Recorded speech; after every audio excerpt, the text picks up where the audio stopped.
बात करने के लिए आज की इस चर्चा में मेरे साथ डॉक्टर अजय आलोक है, जाने माने राजनीतिक विश्लेषक। डॉक्टर सुधांशु त्रिवेदी हैं, भारतीय जनता पार्टी के राष्ट्रीय प्रवक्ता और सांसद। मेरे साथ वारिस पठान है, उनका अभिनंदन है, जो कि प्रवक्ता हैं AIMIM के। सुनील यादव है, प्रवक्ता समाजवादी पार्टी के। शुभ्राष्ट्र मेरे साथ जुड़ रही हैं, जानी मानी लेखिका है। मेरे साथ राधिका खेड़ा है, कांग्रेस पार्टी की नेत्री हैं, प्रवक्ता है, उनका भी अभिनंदन है। एक एक करके मैं सबके पास आऊंगा, लेकिन मैं जो उम्मीद है कि अपनी बात को सब 50 सेकंड में समाप्त करेंगे। मैं राधिका खेड़ा आपसे जानना चाहता हूं, त्रेता युग में रामायण हुई और महाभारत हुई द्वापर युग में, तो द्वापर युग में कितने धर्म थे? कितने धर्म थे द्वापर युग में आपके अनुसार? देखिए, पहली बात तो ना अमीश जी, हर चीज पे मेरे को तो एक चीज बहुत अच्छी लगती है कि पूरे देश में आप लोग, चाहे आप लोगों का चैनल हो, चाहे आपकी डिबेट्स हो, आप हर रोज कह देते हैं कि राहुल गांधी जी किसी भी लायक नहीं है, प्रधानमंत्री बनने के लायक नहीं है। रोज सुबह शाम मोदी जी से लेकर उनका एक एक प्रवक्ता, कार्यकर्ता सिर्फ राहुल जी को गाली देता है। और आप लोग प्रेस वार्ता भी करते हैं भारतीय जनता पार्टी वाले और कहते हैं कि राहुल गांधी जी देश चलाने लायक नहीं है, वो कुछ नहीं है, वो जीरो है। लेकिन हैरानी की बात ऐसी है ना कि जिस इंसान को आप नकारते हैं, कंप्लीट करने दीजिए, या तो आप मेरे 40 सेकंड मुझे दे दीजिए। 40 सेकंड नहीं, 1 सेकंड मैं आपको फिर। चलिए अमीश जी, आपने बोलने नहीं देना तो मैं पूरे शो में चुप रहूंगी। आप, और अगर मैं उम्मीद करती हूँ आप ऐसे ही सबको टोकेंगे। आप मेरा ओपनिंग स्टेटमेंट खत्म नहीं होने दे रहे हैं। आपको मुझसे कोई रंजिश है तो वो बनाए रखिए, लेकिन मेरा ओपनिंग सब लोग बोलते हैं कि राहुल गांधी प्रधानमंत्री नहीं बन सकते, हमने कुछ नहीं बोला। मैंने सीधा सवाल पूछा, द्वापर युग में कितने धर्म थे?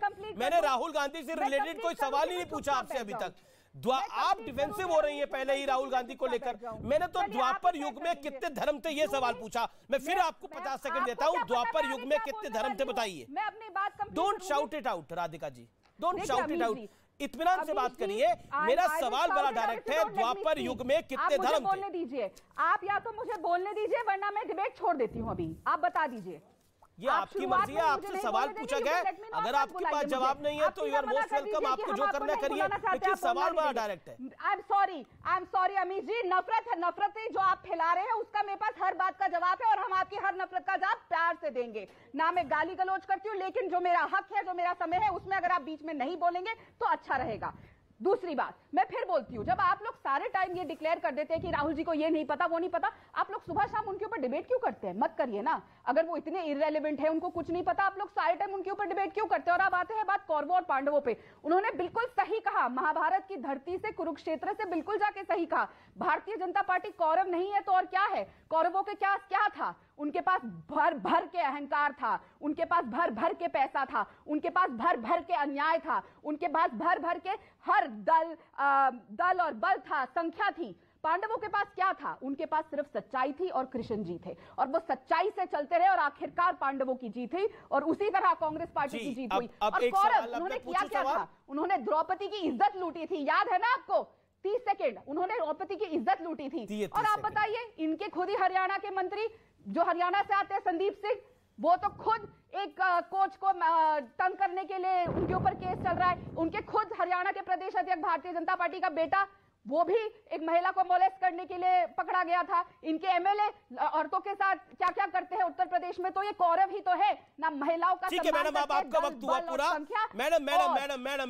मैडम, जो मैंने सवाल पूछा उसका जवाब नहीं दिया, उसके बदले आपने बोला अमीश देवगन आप नफरतें फैलाइए।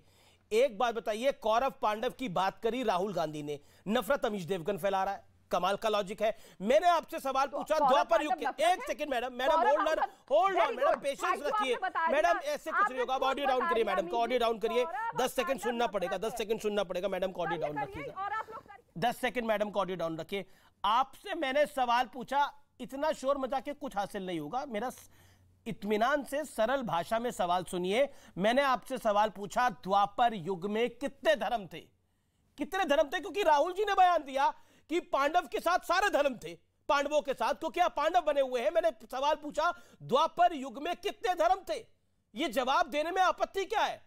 आपने कौरव गिना दिए, पांडव गिना दिए, द्रौपदी गिना दी, आपने गिना दिया उनके साथ भगवान कृष्ण थे। हमें सब कुछ पता है, भगवान कृष्ण थे, भगवान कृष्ण उनका रथ चला रहे थे और उस रथ में बजरंगबली का झंडा लगा हुआ था। गीता का ज्ञान दिया गया महाभारत के अंदर। मैं तो यही पूछ रहा हूं, उस द्वापर युग में कितने धर्म थे? मैं फिर आपको 30 सेकंड देता हूं और गिनती के साथ देता हूं, टाइमर चलेगा। 30 सेकंड। द्वापर युग में कितने धर्म थे? राधिका खेड़ा, खत्म हो गया आपका मोनोलॉग, खत्म हो गया।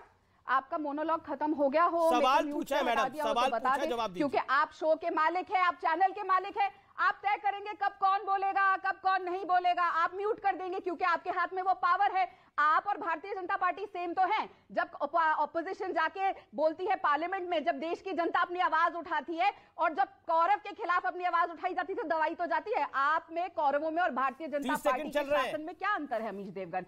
वहां पे वो सब, आपने मेरी आवाज म्यूट करी, बिल्कुल करिए। ये देश की जनता को पता चलना चाहिए कि आपको अपना मोनोलॉग चलाना हो, जब आपके नैरेटिव को सूट ना किया जाए तो आप हमारी आवाज दबाएंगे। वेरी गुड, करिए, करते रहिए, लेकिन ये आपकी आवाज देख रही है, आप मुझे म्यूट करेंगे। जी जी, मैंने अपना जवाब देख लिया। 41 सेकंड बाद भी थर्ड अटेम्प्ट मैंने पूछा, बीच में बोला, 3 बारी मैंने सवाल पूछा। थैंक यू, आप अपने आप को खुद एक्सपोज कर दिए। अच्छा, सुधांशु त्रिवेदी, आई थिंक मैंने तो बड़ा सरल सवाल पूछा था, द्वापर युग में कितने धर्म थे, मैंने तो यही सवाल पूछा था, कौन एक्सपोज हो रहा है, कौन एक्सपोज कर रहा है, इसके ऊपर ज्यादा मैं कुछ नहीं बोलना चाहता।